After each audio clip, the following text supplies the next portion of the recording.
Justice! We want justice! We want justice! Hey, bus kada. Oda. We want. Hey!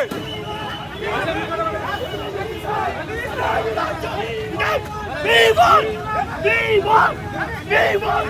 We want. We want. Hey, kya? రాష్ట్రం మొత్తం అక్కి కూడా అయిపోతుంది.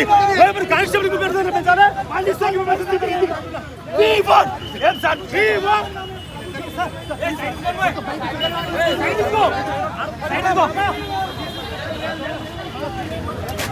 శంకర్ మాట్లాడు శంకర్. మేము మాకు 7,000 నోటిఫికేషన్ సరిపోదు. 19,000 నోటిఫికేషన్ సరిపోదు. 19,000 నోటిఫికేషన్ ఇవ్వమంటే ఇంత దారుణంగా ఇంత విచక్షణ రహితంగా ఈ పోలీసులు ప్రవర్తిస్తున్నారు. మాకు ఇవ్వకపోతే ప్రభుత్వం వచ్చేందుకు కల పతనం వస్తుంది. నోటిఫికేషన్ చేయాలి. గ్రామీణ ప్రాంత విద్యార్థులు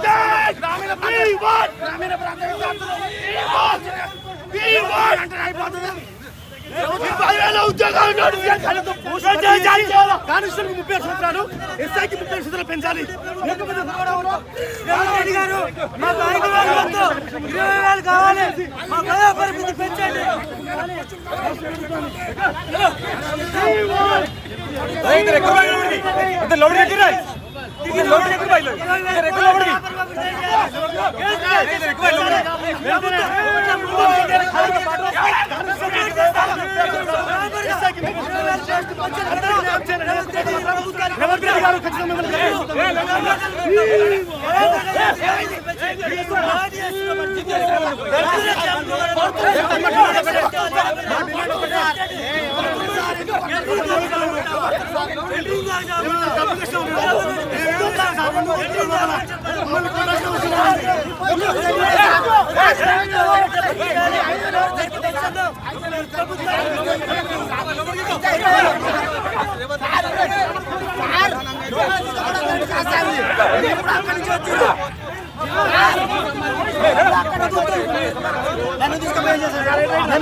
మాకు 7,000 నోటిఫికేషన్ రేవంత్ రెడ్డి గవర్నమెంట్ ఇవ్వడం జరిగింది.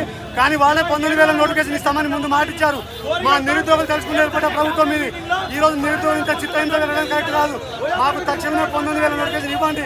లేని పక్షాన్ని మీ ప్రభుత్వాన్ని కూల్చడం పక్కా.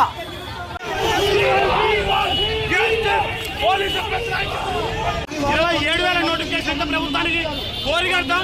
రేపు జరిగే క్యాబినెట్ మీటింగ్ లో 20,000 పోస్టులతో నోటిఫికేషన్ ఇవ్వాలి. వయో పరిమితి 36 సంవత్సరాలు ఇవ్వాలి. జీవన మండలి తొలగించాలి. ఉద్యోగులు తలుచుకుంటే మాత్రం రాష్ట్రాన్ని పుట్టిపాలు చేస్తాం. మేము మా డిమాండ్ ఒకటే,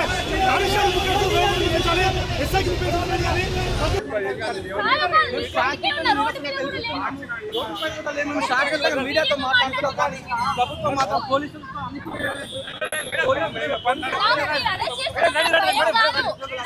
చేస్తున్నారని నాకు భయం కాదు. మీరు ఎందుకు ఇట్లా చేయాల్సిన అవసరం అసలు మీడియాతో మాట్లాడే స్వేచ్ఛ లేదా ఈ ప్రభుత్వంలో? మీడియాతో మాట్లాడే స్వేచ్ఛ లేదా? మీడియాతో మాట్లాడలేకపోతే ఇంకా మీతో అసలు ఎందుకు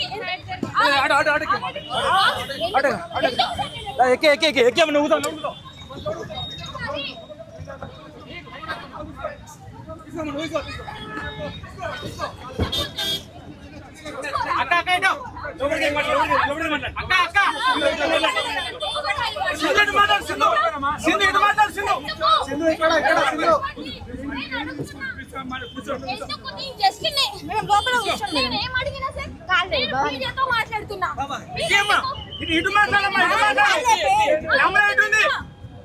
మీడియాతో మీడియాతో ఎందుకు రేవంత్ రెడ్డికి ఎందుకు అంత భయం? మిమ్మల్ని అడ్డు పెట్టుకుని మమ్మల్ని ఎందుకు ఇట్లా చేయాలి? ఎందుకు ఎందుకు సార్ ఇదంతా? ఎందుకు చెప్పండి. ఇది చూసేనారు కదా, ఆటోలు ఎక్కించుకోవాల్సిన పరిస్థితి ప్రభుత్వానికి వచ్చింది. అయితే ఈరోజు తెలంగాణలో ఎక్కడ చూసినా కూడా దొంగల రాజ్యం, దోపిడీ రాజ్యం నడుస్తుంది. ప్రజాపాలన పేరిట ప్రతి ఒక్కరిని మోసం చేస్తున్నారు. ఈరోజు రేవంత్ రెడ్డి గారు అంటారు మీరు ఎంట్రీని తాగి చనిపోమని అంటారు. ఎంట్రీని తాగడానికి కూడా మాతో డబ్బులు లేవు, మేం కాదు తాగాల్సింది, మీరు రండి, ముందు మీరు తాగండి, తర్వాత మేము తాగుతాను అంటున్నారు. ఈరోజు రెండు ప్రశ్నలు వేస్తున్నాను. 3 సంవత్సరాలు అవ్వొస్తుంది, ఏదైతే మీ కాంగ్రెస్ ప్రభుత్వం మొహబ్బత్కి దుకాణం అవ్వబోయి 3 సంవత్సరాలు అవ్వొస్తుంది. ఇప్పుడు మీరు ఎన్ని ఉద్యోగాలు ఇస్తారు, ఎన్ని నోటిఫికేషన్లు ఇస్తారని అడుగుతున్నాను. ఇంకో విషయం, ఈరోజు రేవంత్ రెడ్డి గారు ఏం చేసినా ప్రతిదీ కూడా ఆయన ఖాతాలో వేసుకుంటున్నారు. I'm benefiting the government employees అని అంటున్నారు. నేను నా గవర్నమెంట్ ఎంప్లాయీస్ తరపున కూడా ఒకటే మాట్లాడతాను. ఈరోజు రేవంత్ రెడ్డి గారు అంటారు ఏదైతే ఎస్బీఐ బ్యాంక్ ఏదైతే ఎంప్లాయీస్కి హెల్ప్ చేస్తుందో, రేవంత్ రెడ్డి గారు ప్రతిదీ నేను చేస్తున్నాను అంటున్నారు. బతుకున్నప్పుడు మనుషులకు నువ్వు ఏమీ చేయకుండా చనిపోయాక డబ్బులు ఇస్తే బొంద మీద పెట్టుకోవాలని అడుగుతున్నాను. ఈరోజు తెలంగాణ రాష్ట్రంలో ఎంతమంది ఎన్ని చావులు జరుగుతున్నాయో మనం చూస్తున్నాం, ఎంతమంది సూసైడ్ చేసుకుంటున్నారో మనం చూస్తున్నాం. ఇంతమందిని చూసి కూడా రేవంత్ రెడ్డి గారికి కొంచెం కూడా తెలివి లేకపోతే మనం ఏం చేయలేము. And more over Revanth Reddy గారు మీ మనవడికి మంచిగా పూరీలు చేసి బాగానే పెడుతున్నారు, కానీ మరి మా పరిస్థితి ఏంది? మేము ఇక్కడ 5 రూపాయల భోజనం తిని బతుకుతున్నాం, మా పరిస్థితి ఏంది? మా గురించి ఎవరు ఆలోచిస్తారు? ఈ దొంగల రాజ్యాన్ని, దోపిడీ రాజ్యాన్ని నిజంగా గెలిపించుకున్నందుకు చాలా అసహ్యంగా అనిపిస్తుంది. ఇదే దిల్సుఖ్ నగర్ వేదికగా ఎవరైతే రేవంత్ రెడ్డి గారు నోటిఫికేషన్స్ మేము వద్దు అన్నాం అంటున్నామో, ఇక్కడే ఉంటాము, మేము ఇక్కడే ఉంటాము, మీరు రండి చర్చలకు మనం మాట్లాడతాం. ఎవరు నోటిఫికేషన్ వద్దంటున్నారు? మేమెవరు నోటిఫికేషన్స్ వద్దలేదు. హాస్టల్కి వెళ్ళి బయటకు వస్తే 100 మీటర్లు కూడా వాళ్ళని నడవని అని పరిస్థితి, 100 మీటర్లు నడుపుకుంటూ వచ్చి బస్సులు వేసుకుంటారు. అదే చెప్తున్నాను కదా, ఈ రోజు తెలంగాణ రాష్ట్రంలో ఏదైతే జరుగుతుందో, ఏదైతే పోలీస్ వ్యవస్థ ఉందో, ఏదైతే చేస్తున్నారో రేవంత్ రెడ్డి గారి మాట వినేది చేస్తున్నారో, ఇక్కడ ద హోల్ డెమోక్రసీ ఏదైతే ఉందో ఆ డెమోక్రసీ మొత్తం ఈరోజు రేవంత్ రెడ్డి చేతిలో ఉండిపోయింది. ఇక్కడ డెమోక్రసీ ఉండదు, ఇక్కడ సోషల్ జస్టిస్ ఉండదు, ఏముండదు తెలంగాణ రాష్ట్రంలో. ఈరోజు ఇక్కడ ఉండే విద్యార్థులందరూ, సాయిబాబా గుడి దగ్గర తినే విద్యార్థులందరూ కూడా నోటిఫికేషన్ల కోసం అడుగుతున్నారు. వాళ్ళేం రేవంత్ రెడ్డి గారిని వాళ్ళ ఎమ్మెల్యే పదవులు, ఎంపీ పదవులు అడగట్లేదు.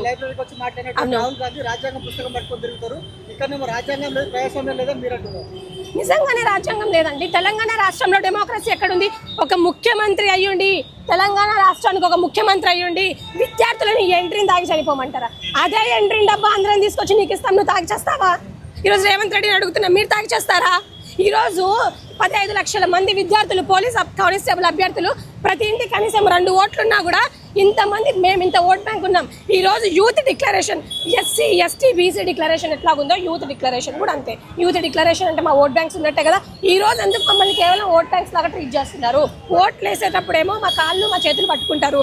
ఇప్పుడు నోటిఫికేషన్స్ ఇవ్వమంటే ఎందుకు ప్రభుత్వం అనేది ఎందుకు ఇంత నిర్లక్ష్యంగా వ్యవహరిస్తుందని అడుగుతున్నాను. వన్ మోర్ థింగ్ అండి, ఏదైతే ప్రభుత్వం ప్రతి ఒక్క ఇండివిజువల్ని టార్గెట్ చేస్తుంది, ప్రతి ఒక్క ఇండివిజువల్ని ఎందుకు టార్గెట్ చేస్తుంది? What is the need? ఎవరైతే వీళ్ళు డిమాండ్ చేస్తున్నారో మాకు 7,000 పోస్టులు సరిపోవు, ఏవైతే 19,000 20,000 ఖాళీలు ఉన్నాయో అవన్నీ భర్తీ చేయాల్సిందిగా వీళ్ళు కోరుకుంటున్నారు. అవన్నీ కూడా నేను ముఖ్యమంత్రి గారిని, తెలంగాణలో కాంగ్రెస్ ప్రభుత్వాన్ని కూడా ఒకటే రిక్వెస్ట్ చేస్తున్నాను, ఏవైతే మీరు భర్తీ చేస్తామన్న పోస్టులు భర్తీ చేయండి, లేకపోతే మీరు రాజీనామా చేయండి. ఈరోజు స్కాలర్షిప్ లేక పిల్లలు బాధపడుతున్నారు, గురుకులాల్లో పిల్లలు బాధపడుతున్నారు. లేదండి, ఇది ఫస్ట్ టైం కాదు. I think this is the 100th time నేను చెప్తున్నాను. ప్రతిపక్షం మా వెంట లేదు, మేము ప్రతిపక్షం సహాయం తీసుకోవడంలో తప్పేముంది? ఆ రోజు మీరు కూడా ప్రతిపక్షంలో ఉన్నారు, ఆ రోజు మేము మీ హెల్ప్ తీసుకున్నాం కదా. అవును, ఈరోజు మేము ప్రతిపక్షాన్ని రిక్వెస్ట్ చేసుకుంటున్నాం, రిక్వెస్ట్ చేయడంలో తప్పుంది. మా బలం సరిపోతుందా అండి? ఈ పోలీస్ వాళ్ళని తట్టుకోవడానికి మా బలం సరిపోతుందా? ఇందాక మీరు చూస్తున్నారు కదా ఎంతమందిని ఎలా లాక్కొని వెళ్ళిపోతున్నారు అనేది. ఇదే చెప్తున్నాను కదా, తెలంగాణ రాష్ట్రంలో ఏం జరుగుతుంది అనేది ప్రతి ఇంటికి, మీ మీడియా వాళ్ళు నేను ఒకటే రిక్వెస్ట్ చేస్తున్నాను, ప్రతి ఇంటికి ప్రతి గడపకు తెలంగాణ రాష్ట్రంలో ఏం జరుగుతుందో అని తెలిసే వరకు మీరు డెఫినెట్గా you are being by our side. I want you to be our side all the time.